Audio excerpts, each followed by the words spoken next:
Now, there's controversy over a new law here to curb the production and use of electric bicycles, hugely popular here in China and also hailed as one solution to the pollution that plagues so many Chinese cities. The new regulation categorises electric bicycles that can reach speeds of more than 12 miles per hour as motor vehicles, which means that owners will have to get driving licences and take a road test. And companies that produce these bicycles are required to have a total investment of $30 million, including at least $12 million in equipment and $15 million in fixed assets. Now, the government says the new regulations will improve safety standards of e-bikes, as they're known here, and solve the problem of overproduction. But the e-bike industry has reacted angrily to the new regulations, saying that only a handful of companies will be able to comply and that millions of workers will be made jobless.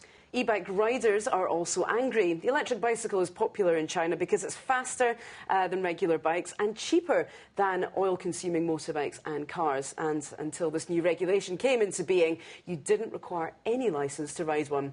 Our researcher Helen Hu has been looking into online reaction, and we can join her now from the newsroom. Helen, what have people been saying? Well, many people are very angry about these new regulations. Some point out that car drivers also cause many traffic problems. They say it's unfair to limit these restrictions to e-bikes. Others say poor people have no money to buy cars and they can only afford to buy e-bikes. The new regulations could raise these people's living costs.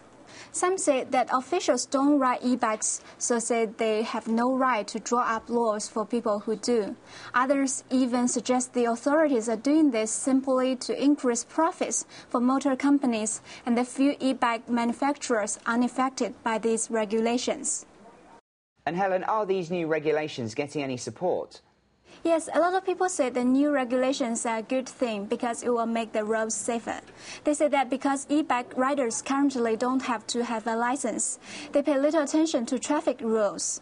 Many e-bikes are even driven faster than motorbikes, which have caused many accidents.